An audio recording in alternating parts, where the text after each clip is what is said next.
My name is Elijah Navarro, and like many of you, I have striven to follow God, but my journey has been marked by doubt. My faith was never perfect, never unwavering. I come from a line of believers who were persecuted for holding on to truths the world called extreme. My grandfather, a humble man of God, spent his final years warning of the deception that would come before the end. He would whisper to me in Spanish and Hebrew, his voice carrying the weight of generations who had suffered for their faith. El tiempo se acerca, Ili, he would say. They will not listen, but the remnant must be ready. I loved him, but I never truly listened. I was ashamed of the way our family clung to old prophecies, embarrassed by how they spoke of the end times as though it were tomorrow. Even as I kept my faith, I distanced myself from their urgency. I thought we had more time. I lived my life between two worlds, part of the church, yet always feeling like an outsider. My community observed the feasts of the Old Testament while worshiping Jesus as the Messiah. We read from the Torah, yet we believed in the cross. To mainstream Christianity, we were too Jewish. To Jews, we were heretics. I spent my whole life wishing I belonged to one world or the other, instead of existing in the tension between them. I had faith, but it was a quiet, convenient faith, one that didn't disrupt my life too much. Until the night everything changed. It began as an ordinary evening. I was driving home from work, exhausted, lost in thought. The world felt heavier lately, news of wars, unrest, strange signs in the sky. My mother had called me earlier, pleading with me to pray to be ready. She spoke of dreams, of warnings that the time was near. I dismissed it, telling her I had enough stress in my life without worrying about apocalyptic fears. But as I drove, an unease settled in my chest. The sky looked wrong, the air felt thick, electric. Then, in an instant, everything turned white. A blinding flash filled the horizon, so bright I thought the sun itself had exploded. My ears rang with silence, a void so absolute that I thought time had stopped.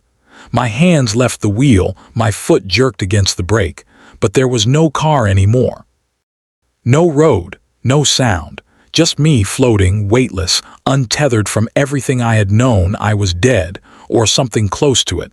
The first thing I noticed was the stillness. I wasn't in heaven, I wasn't in hell. I was somewhere else, hovering in a space that felt neither fully physical nor fully spiritual. I could see the world, but I was no longer part of it, and then it happened. In an instant, millions vanished. I watched it unfold before me, people disappearing mid-stride, their clothes collapsing into empty piles. Cars swerved out of control, planes fell from the sky. The entire world convulsed in chaos, yet I could do nothing but watch. A terrible understanding settled over me. The rapture had happened. I expected to feel relief or joy or peace.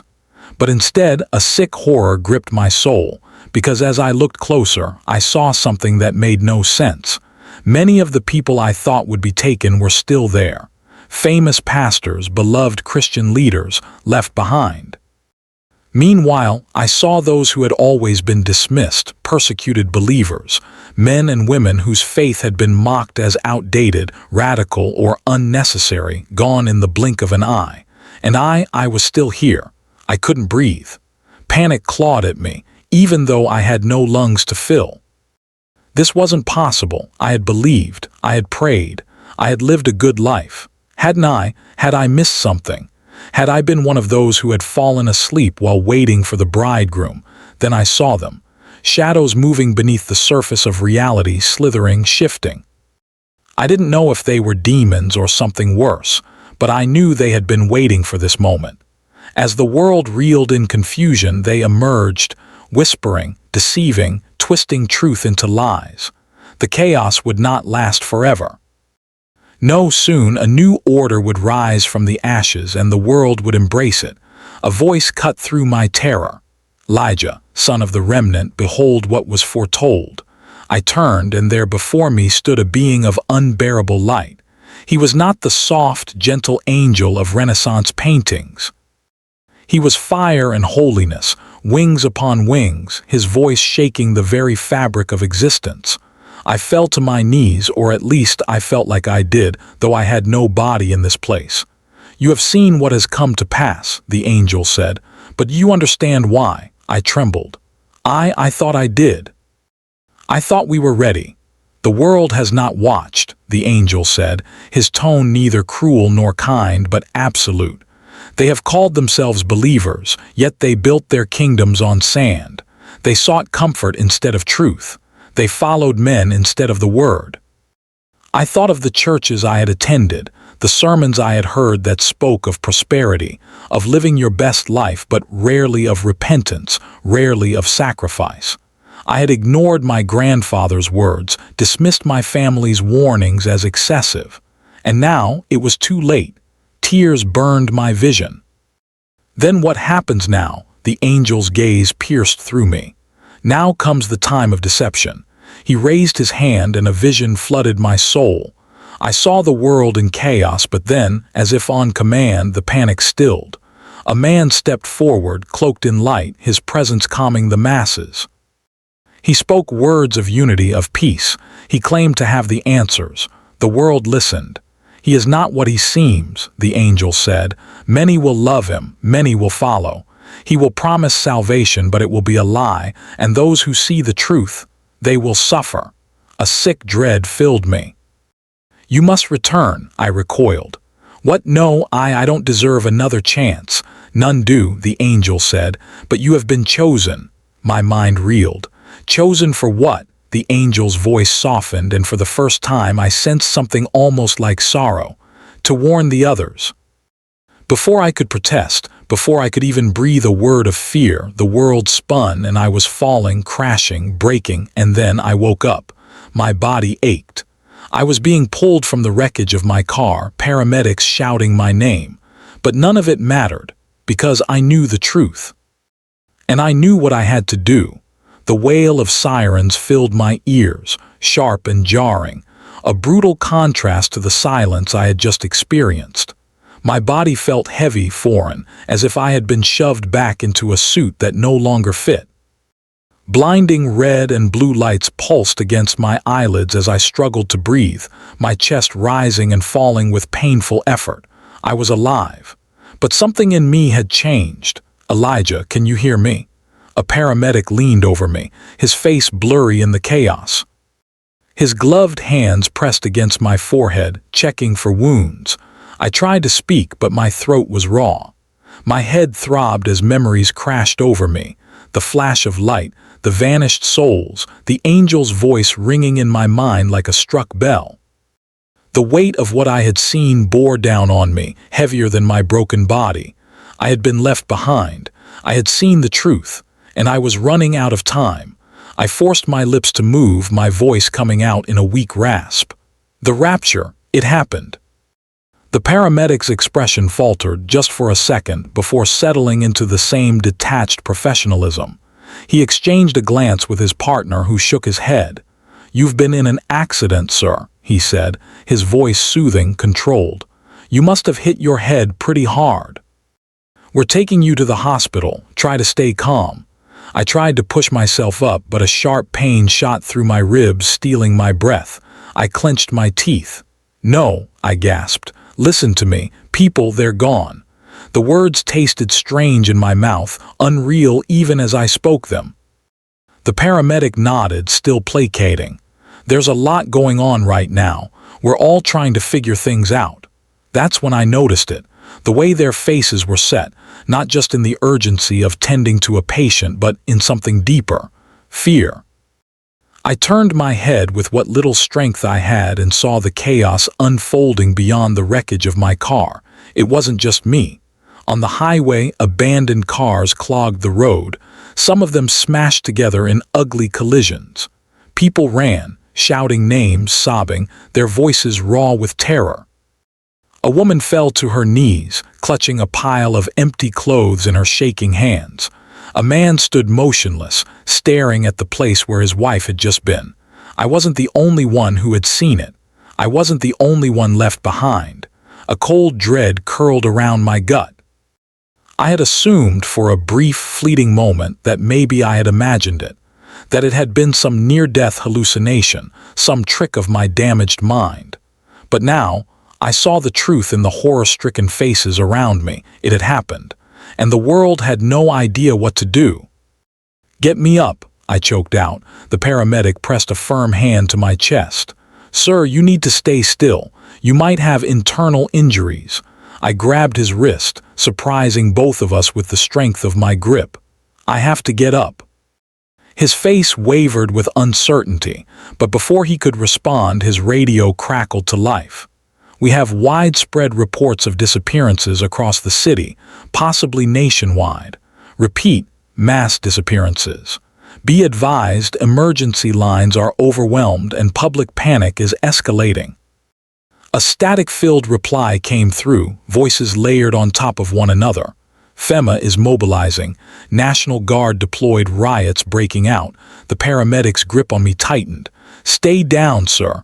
But I barely heard him. The angel's words echoed in my mind. "Now comes the time of deception." I knew what was coming. It wouldn't take long. The world would search for answers. The leaders, the scientists, the religious authorities, they would scramble to explain away what had happened. And when fear reached its breaking point, when the chaos seemed unbearable, someone would step forward with a solution. The man I had seen in the vision, the false savior, and the world would love him.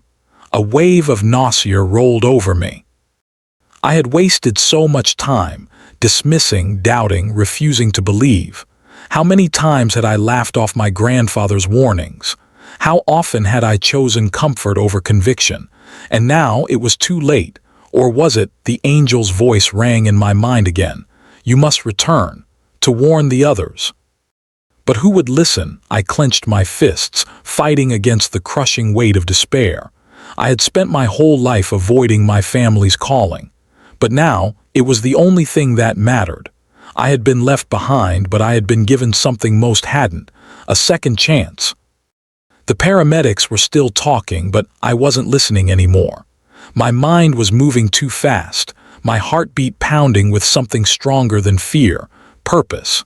I didn't know how much time I had before the deception began, before the world willingly walked into the arms of the great lie. But I wasn't going to waste another second. I wasn't going to be silent. I was going to warn them, even if no one believed me. The hospital was a blur of motion and sound, stretchers being wheeled down crowded hallways, voices shouting over each other, televisions blaring the same panicked reports on every channel. Nurses and doctors rushed between rooms, faces tight with exhaustion and fear. Something like this had never happened before. It wasn't just one city. It wasn't just one country. It was everywhere. I lay on the stiff hospital bed, my head pounding, my ribs aching with every breath. But I didn't care about the pain. I only cared about the news unfolding around me. The world was trying to explain what had happened. The media cycled through theories at a frantic pace. Some called it a mass abduction. Others said it was a freak scientific anomaly. A few whispered about divine intervention, but those voices were quickly drowned out by experts reassuring the world that there was no reason to turn to religious hysteria. The explanations varied, but the conclusion was always the same. This was not the rapture. It couldn't be. I gritted my teeth. And so it begins. The deception had already started. A nurse passed by my bed, her eyes darting nervously to the television mounted on the wall. A news anchor sat stiffly behind his desk, his hands folded tight as he read from a teleprompter. "We have confirmation that world leaders are assembling for an emergency summit to address the unprecedented event. Citizens are urged to remain calm. In times like these, we must rely on unity, on science, and on the wisdom of those who can guide us through the unknown." I let out a slow breath. It was happening faster than I thought. World leaders were already meeting, and soon he would appear. I had to move. I ripped off the wires attached to my chest and swung my legs over the side of the bed. The room spun for a moment, my body weak from the trauma, but I forced myself upright. "Elijah, stop." I turned to see my mother standing in the doorway. Her face was pale, her dark eyes wide with grief, but she was still here. She hadn't been taken. My stomach clenched. "Mom." My voice cracked. Tears welled in her eyes as she rushed to me, pulling me into a tight embrace. I clung to her, feeling the way she trembled against me. She had always been strong, always certain. But now she was breaking. "I thought I lost you," she whispered. I swallowed hard. I saw it happen." She pulled back, searching my face. "You know, don't you?" I nodded slowly. Tears spilled down her cheeks. "We weren't ready." "No," my voice was hoarse. "But we have to be now." She gripped my hands. "Your father, he's gone." A sharp pain stabbed through my chest. I had known the moment I woke up that not everyone had been taken. But hearing it out loud, knowing my father, the man who had raised me in the faith, was among the vanished, made it real in a way I wasn't ready for. My father had been a quiet, steady believer, a man who lived his faith rather than just speaking it. He had warned me, like my grandfather before him. But I had been too stubborn to listen, and now he was gone. I squeezed my mother's hands. "We have to warn the others." She nodded, determination hardening the grief in her eyes. But before I could say another word, a deep, resonant voice filled the hospital room. The television. We both turned to face it, and there he was, the man from my vision. He stood before a podium, surrounded by flags of the nations. His face was handsome, charismatic, radiating an impossible calm in the midst of the global panic. His piercing gaze looked directly into the camera, his voice smooth as silk. "My friends," he began, his voice laced with warmth and authority, "the world has changed overnight. We face an unprecedented moment in history, but I assure you there is no need for fear. We will overcome this, together." I felt my mother stiffen beside me. I could barely breathe. He smiled, his expression sincere. "Soon we will have answers. Soon we will understand. But until then, trust me when I say there is a path forward. A new dawn is rising." The people in the hospital room around us seemed to exhale in unison, as though his voice alone had eased their suffering.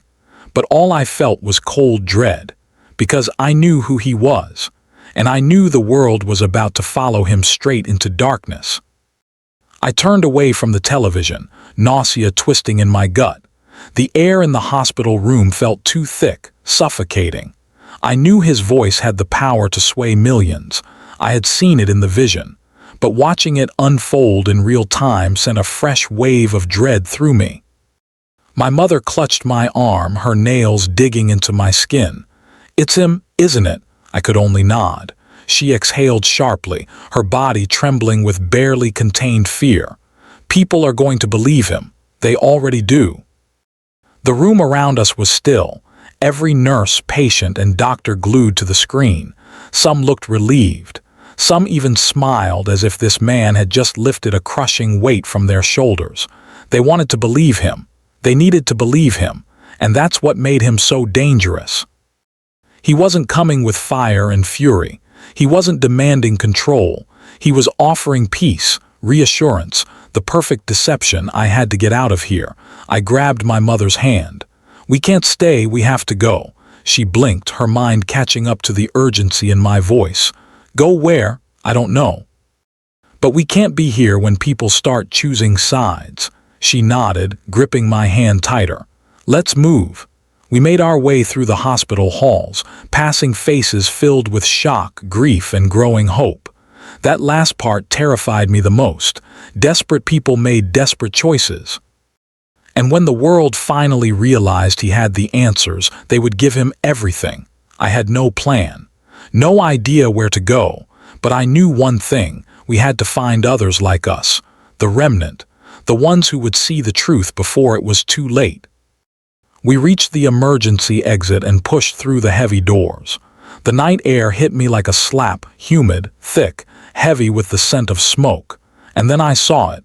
The city wasn't just in panic. It was changing. The billboards, the electronic screens across the buildings, they were already showing his face. His name scrolled across the news tickers. Adnis Kairos, world leader, speaks on global crisis. I felt my blood turn to ice. His name. It wasn't random. Adnis, meaning Lord in ancient tongues. Kairos, an ancient Greek word meaning the right moment or the appointed time. Lord of the appointed time, the false Messiah. I gritted my teeth. It was happening too fast. They already love him, my mother whispered, her voice tight. He just started speaking and they're already, I know. I forced myself to focus. We couldn't afford to panic. We need a car. She looked around, scanning the darkened streets. The city had descended into chaos. Abandoned vehicles littered the roads, some still running with doors swung open. People ran in every direction, some crying out for lost loved ones, others glued to their phones, watching every word this man said. I spotted a parked SUV with the driver's side door wide open. The engine was running. The owner must have disappeared. I ran toward it. Elijah, we don't have time, I snapped, throwing the door open and sliding behind the wheel. I had never stolen a car before, but morality had just been redefined. My mother hesitated for only a moment before she climbed into the passenger seat. I gripped the steering wheel, my heart hammering. I had no idea where I was going, but I knew this was just the beginning. The world had changed in a single breath. Now came the deception. Now came the storm, and we had to find the others before it was too late. I slammed the car into drive and peeled onto the road, the tires screeching against the pavement. The streets were a mess, people running in every direction, some collapsing in grief, others standing in stunned silence as the reality of the disappearances settled over them. The city's glow flickered, neon signs reflecting off the wet pavement, but it wasn't the same city I had known just hours before. This was a world that had just been abandoned by God. The radio crackled with frantic voices. We are receiving unconfirmed reports that this phenomenon has affected every continent. Entire families have vanished while others remain. No official statement has been made by any major religious organizations, but experts urge the public not to jump to conclusions. I switched it off. I didn't need to hear their lies. My mother clutched the dashboard, her knuckles white. Where are we going? Somewhere safe. She turned to me, eyes sharp. And where is safe in a world like this? I didn't have an answer. I kept driving, weaving through abandoned cars, my mind racing. Where would the remnant go? Where would those who saw the truth hide? We weren't just dealing with a world in chaos. We were about to face something worse. The moment people realized they had been left behind, they would start looking for a savior, and they had already found one. The streets were lined with massive screens broadcasting his image, his voice filling every space like a steady heartbeat. Adnis Kairos. His words were calm, calculated, soothing. This is a moment of great change, but do not fear, my friends. We will rebuild. We will understand. A new future is coming, one of unity, one of peace. Trust in those who are here to guide you. I gritted my teeth and pressed harder on the gas. I know where we can go, my mother said suddenly. I glanced at her. Where? Your uncle's safe house. My chest tightened. Uncle Daniel. He had spent years preparing for this moment, warning that the world would turn against believers when the time came. He was the only one in the family who had prepared for the worst. If anyone was still holding on to the truth, it would be him. I nodded. How far? 2 hours. I exhaled. We could make it. But then the first explosion shattered the night. The sky lit up behind us, fire erupting in the distance. People screamed, running in every direction as another explosion tore through the skyline. My mother turned in her seat, her face pale. It's happening. I didn't need to ask what she meant. I already knew. Panic had turned to violence. Cities were collapsing under the weight of the fear.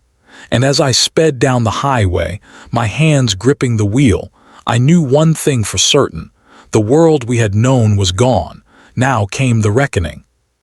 Now came the war for the souls of those who remained, and we were running out of time.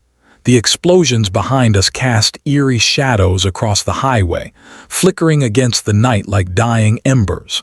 Smoke billowed into the sky, choking out the stars.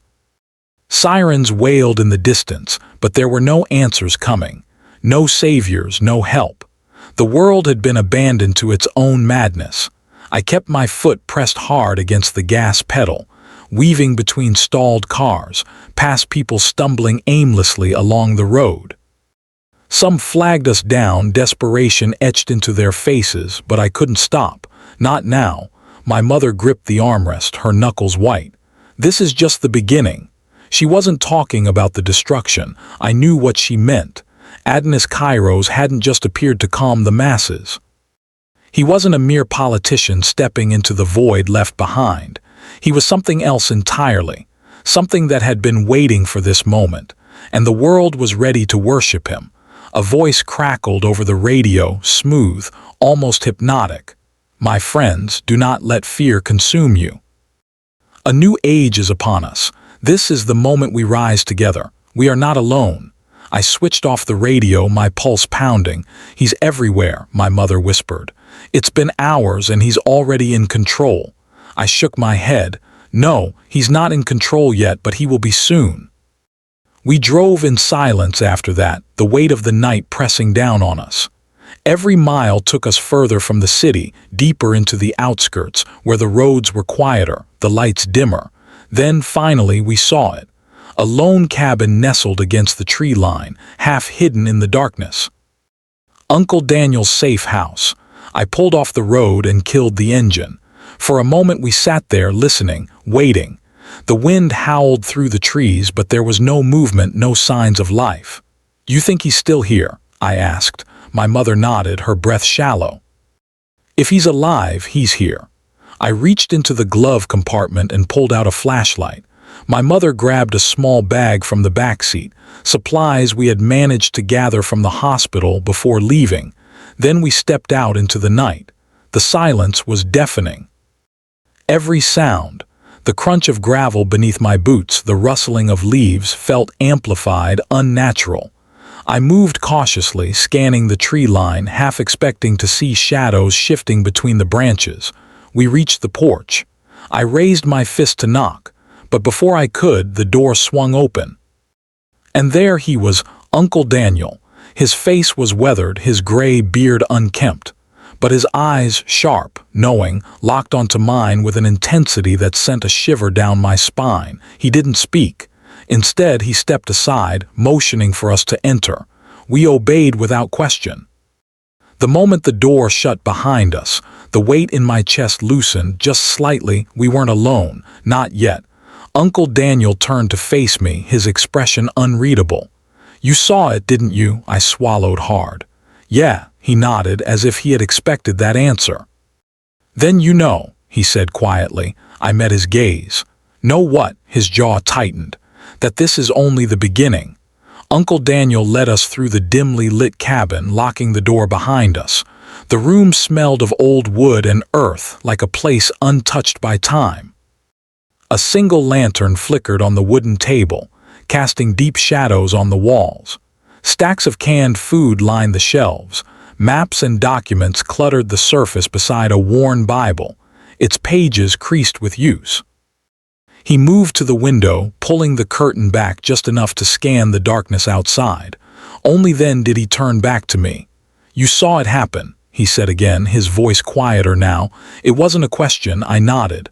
"I was there. I saw the people disappear. I saw the world break." Uncle Daniel exhaled slowly, rubbing a hand over his face. "And you saw him." The image of Adnis Kairos flashed in my mind, the way his voice had wrapped around the world like a soothing balm, the way people had already begun to surrender to him. I clenched my jaw. "Yeah." Uncle Daniel motioned for us to sit. My mother settled into a chair, but I remained standing, restless. "I need to know everything you saw," he said, so I told him. I told him about the crash, about floating above my own body, about watching the rapture unfold from someplace outside of time. I told him about the angel, the warning, the vision of the deception that was already beginning. And I told him about the man the world had already chosen to follow. Uncle Daniel listened without interruption, his face carved from stone. My mother, silent beside me, wiped at the tears that had long since dried on her cheeks. When I finished, the room was so quiet I could hear my own heartbeat. Uncle Daniel let out a slow breath. "It's worse than I thought." I frowned. "What do you mean?" He leaned forward, lacing his fingers together. "I knew this day would come. I prepared for it, but I didn't think it would move this fast." I nodded. It's like the world had been waiting for him. Like the second people realized they were left behind, they immediately looked to him for answers. "They were conditioned to," Uncle Daniel said. "For years, decades, everything from the breakdown of the church to the rewriting of truth. It's all led to this moment. They wanted someone to tell them it wasn't their fault. They wanted someone to give them peace without repentance." A bitter taste filled my mouth. "They'll believe him," I said. "They already do." I sat down, rubbing my hands over my face. "So what do we do?" Uncle Daniel didn't answer right away. He stood, walking to the bookshelf. He pulled out a thick, leather-bound journal and flipped it open. He turned it toward me, tapping a section of handwritten notes. It was a list. Known believers left behind, possible remnant locations. My stomach dropped. "You kept records," he nodded. "I've been watching for years. Keeping track of those who weren't blinded by comfort, those who held on to the truth even when the world called them crazy." He tapped the list again. "If we're going to survive what's coming, we need to find them." I looked up at him. "Find them for what?" He met my eyes, his expression unwavering. "To build what's left of the church." A lump formed in my throat. I had spent my whole life avoiding the calling my family had carried for generations. I had dismissed the warnings, ignored the urgency, convinced myself that I had time to figure it all out. But I didn't, none of us did. The world was already slipping into darkness, and we were running out of time. I exhaled, steadying myself. "Then we need to leave. Now." Uncle Daniel nodded. "At first light." I glanced toward the window, toward the night stretching endlessly beyond the trees. Dawn felt too far away. Because even now, in the dark, I could feel it. The world was shifting, and the war had already begun. Sleep didn't come that night. Even in the silence of the cabin, my mind refused to slow. I sat by the window, watching the trees sway in the wind, listening to the distant echoes of a world unraveling. Sirens still wailed from the city miles away. Somewhere, fires burned, their glow barely visible against the horizon. But what haunted me most was the feeling. Something was moving in the unseen places of the world. Something ancient. The angel's words echoed in my mind. Now comes the time of deception. I had been blind for too long, but I saw clearly now. Morning came slow, bleeding light through the cracks in the curtains. Uncle Daniel moved with quiet efficiency, packing supplies into the back of an old truck. My mother helped, her face drawn with exhaustion but her hands steady.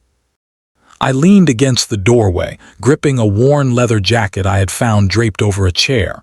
"You sure about this plan?" Uncle Daniel didn't stop moving. "No, but waiting around isn't an option." He secured the last of the supplies and turned to me. "We'll take back roads, avoid cities." The world's still in shock, but that won't last. Fear makes people dangerous. I nodded.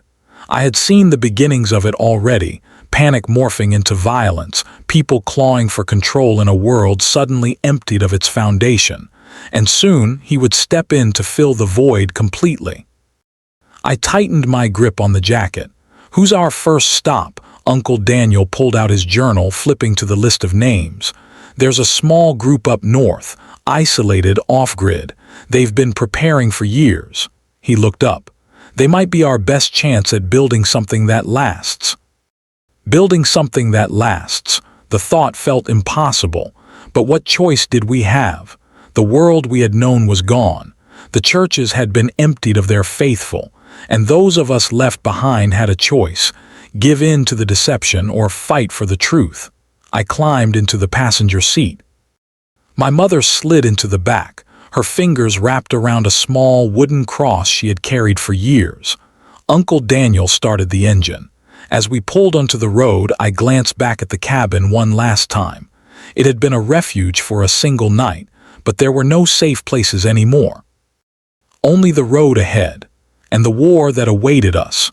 The truck rumbled down the dirt road, tires crunching against gravel as we left the cabin behind. The sun had barely crested the horizon, its golden light casting long shadows through the trees. The world looked eerily normal. Dew clung to the grass, birds still sang, the wind still whispered through the branches. But I knew better. Nothing was normal anymore. I kept my eyes on the road ahead, but my thoughts drifted to the vision. The angel's voice, the vanished souls, the deception unraveling before me. It wasn't just a warning. It was a command. We had to find the others. We had to prepare. Uncle Daniel drove in silence, his grip firm on the wheel. He was always like this, focused, unreadable, already thinking 10 steps ahead. My mother sat in the back, her fingers still curled around the cross. She had been praying since we left, her voice barely above a whisper. I turned to Uncle Daniel. "How much time do we have?" He didn't take his eyes off the road. Before people realize what's really happening, not long. Before the world turns completely, he exhaled through his nose. Less than we'd like. I shifted in my seat, glancing at the list of names in his journal. "And you trust these people, they trust God." That wasn't exactly an answer, but it was all we had. The highway stretched ahead, mostly empty. A few abandoned cars sat on the shoulder, some with doors flung open as if their owners had simply vanished mid-step. I swallowed hard. The image of the Rapture was burned into my mind. Clothes crumpled on the ground, half-eaten meals left on tables, the stunned faces of those who remained. I had been one of them, and now I was racing towards something I didn't fully understand. We drove for hours, stopping only to siphon gas from a few empty vehicles. The further we got from the city, the quieter it became. No sirens, no fires, just a slow, creeping stillness. But the silence didn't comfort me, it made me uneasy, because I knew what it meant. The world wasn't just recovering. It was waiting for the new order, waiting for Adonais Kairos to speak again, and when he did, everything would change. We turned off the highway, following a winding road into the hills. Uncle Daniel slowed the truck, scanning the tree line. "They should be close." I sat up, suddenly alert. "How will they know it's us? They'll be watching." I didn't like the sound of that. The road narrowed, barely more than a dirt path now. The trees loomed closer, their branches tangled together like skeletal fingers. Then, up ahead, I saw it. A checkpoint. A makeshift barricade of logs and scrap metal blocking the road completely. And standing beside it, 3 men with rifles. Uncle Daniel rolled to a stop. Nobody moved. The men watched us in silence, their faces unreadable. One of them stepped forward, gun still lowered, but his stance cautious. Uncle Daniel rolled down his window. "Daniel Navarro, I'm here to see Gideon." The man studied him for a long moment. Then, without a word, he turned and whistled toward the trees. A figure emerged from the shadows, tall. Strong, weathered but steady. His dark hair was streaked with gray, his eyes sharp as he took us in. "Gideon," Uncle Daniel exhaled. "It's been a long time." Gideon didn't smile. Not long enough. I frowned. Not exactly the warm welcome I was expecting. Gideon stepped closer, his gaze sweeping over me, then my mother. His expression hardened. "You shouldn't have come here." Uncle Daniel held his ground. "We don't have a choice." Gideon studied him for a moment longer. Then he sighed, motioning to the men behind him. "Let them through." The barricade shifted, opening just enough for the truck to squeeze through. As we rolled forward, a heavy feeling settled in my chest. We had found them. but I wasn't sure if that was a good thing. The truck rolled through the barricade, the path narrowing as we followed Gideon deeper into the woods. My pulse pounded in my ears. Something about the way he had looked at us, calculated, wary, made it clear that we weren't just visitors here. We were intruders. Uncle Daniel stayed quiet, his expression unreadable as he maneuvered the truck over the uneven dirt road. My mother had stopped praying aloud, but her grip on her cross was tighter than ever. The compound emerged from the trees like a ghost out of the mist. It wasn't much, just a collection of buildings, some trailers, and what looked like an old chapel, its wooden beams worn with age. A few people moved between the structures, their movements brisk but controlled. No one lingered. No one wasted time. Survival was in every motion. As soon as we parked, Gideon opened the door without invitation. Out. I bristled at the command, but Uncle Daniel didn't argue. He shoved the door open and stepped onto the gravel. My mother followed, and I climbed out last, my boots crunching against the earth. The air smelled of wood smoke and damp earth. Somewhere I heard the faint murmur of voices, the occasional clang of metal against metal. This place was more than a hideout. It was a fortress. Gideon crossed his arms, his gaze unwavering. "You led someone here." Uncle Daniel shook his head. "No one followed us. Doesn't mean no one's watching." The words sent a chill through me, because he was right. If Adonis Kairos was half as powerful as I feared, he wouldn't need to send men to track us. He wouldn't need to deploy armies or drones. All he needed was willing eyes. And the world was already full of them. Gideon studied Uncle Daniel for a long moment. Then, finally, he exhaled. "You wouldn't have come here unless you had to, so tell me, why?" Uncle Daniel met his gaze. "Because it's time." A heavy silence stretched between them. Then Gideon's jaw tightened. He turned, motioning for us to follow. Inside. Now. We stepped into the old chapel, the scent of aged wood and dust filling my lungs.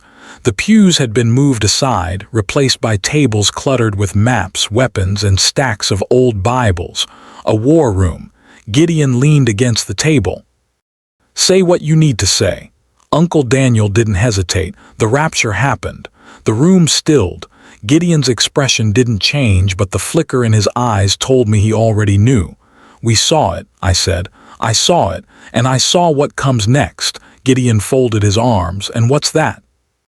I swallowed. "Deception." A muscle ticked in his jaw. "Adonis Kairos," I said. "He's already taking control, and people love him." Gideon's gaze darkened. "I've seen the broadcasts." "Then you know what's coming." For the first time, Gideon hesitated. His fingers tapped against the table, his mind working through a calculation I wasn't privy to. Finally, he said, "What do you want from us?" I glanced at Uncle Daniel. He met my eyes, giving a small nod. I turned back to Gideon. "We need to gather the remnant." Silence.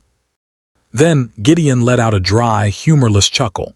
"You think we're all just going to hold hands and fight back?" "No," I said. "I think we're the only ones left who can." Gideon pushed away from the table, pacing. His people had survived by staying hidden, by keeping to the shadows. But we were past that now. I stepped forward. "I know what's coming. You do too. You've spent years preparing for it, haven't you? You knew this day would come." Gideon stopped. His back was to me, shoulders tense. "If we don't move now," I said, "there won't be anyone left to fight." He turned, eyes burning with something fierce. Then he nodded once. "We move at first light." Night passed in uneasy silence. The compound had no electricity, just the flickering glow of lanterns and the distant embers of a dying fire. I lay on a thin cot in one of the back rooms of the chapel, staring at the wooden ceiling, listening to the restless whispers of the people outside. They were survivors just like us. But survival wasn't enough anymore. I couldn't sleep. Not after everything I'd seen. Not with the weight of what lay ahead pressing down on me. At first light, we gathered. Gideon stood at the front of the room, hands braced against the table. He had the look of a man who had spent years preparing for war but had hoped it would never come. The others, a dozen men and women, hardened by the world's slow decay, stood behind him, waiting. Uncle Daniel leaned against the far wall, arms crossed, watching. My mother sat quietly, her Bible open in her lap, her lips moving in silent prayer. I stood beside Gideon. He had given me the floor. And I knew I couldn't waste it. I took a slow breath. The world thinks the rapture was something else. They're desperate for an explanation, and Adonais Kairos is going to give them one, a man in the back scoffed. They'll believe whatever makes them feel safe, I nodded. Exactly. And that's why he's going to take control faster than we can imagine. I glanced around the room. But we know the truth, and that makes us dangerous. A woman, tall, dark-haired, wary, folded her arms. What are you suggesting? I clenched my jaw. We can't just sit here and wait for them to come for us. Gideon let out a slow breath. You're asking us to fight. I met his gaze. I'm asking you to resist. A heavy silence settled over the room. Then Uncle Daniel pushed off the wall. It won't be easy. They're going to label us extremists, threats to peace. And once Adonais has full control, he won't just hunt us. His voice hardened. He'll make the world hate us. A man near the front exhaled through his nose. They already do. I swallowed. Then we don't have time to hesitate. Gideon studied me for a long moment. Then he turned to the others. We'll need supplies, a safe network of movement, and we'll need to reach the others before the net tightens. His gaze flickered back to me. Do you know where to start? I thought of the list. The names. The believers scattered in the shadows, waiting, just like us, and I nodded. I do. Gideon exhaled. Then finally he said the words that sealed our fate. Then we move. We moved before dawn. The compound was quiet as we loaded up 2 trucks with supplies, food, weapons, maps marked with possible safe zones. The air was thick with something unspoken, a heavy tension pressing against our chests. There was no turning back now. I climbed into the passenger seat beside Uncle Daniel. My mother settled in the back, silent but watchful. In the other truck, Gideon led a team of 5. The goal was simple: find the others before the world swallowed them whole. The road stretched out before us, winding through empty fields and forests untouched by the chaos unraveling in the cities. The silence felt unnatural, as if the world was holding its breath, waiting. We stopped briefly at a gas station off the highway. The place was abandoned, its windows shattered, shelves ransacked. Looters had already been through. Gideon grabbed a radio from the truck and scanned for signals. Static, then a voice. If anyone can hear this, we are still here, God help us. The signal cut out. Gideon and I exchanged a glance. There, I said. That's where we start. We piled back into the trucks, following the radio's weak signal. It led us to a small town on the outskirts of nowhere, where the streets were deserted except for the echoes of what had once been. And then we found them, huddled inside an old church, doors barricaded, faces pale with fear. A dozen of them, maybe more. Some of them had known the truth before it happened. Others had realized it too late. They looked at us with wary hope, uncertain if we were their salvation or their death. I stepped forward. We know what you've seen, I said. We know what's coming. They didn't speak, so I told them. I told them about the vision, about the deception unraveling before their eyes.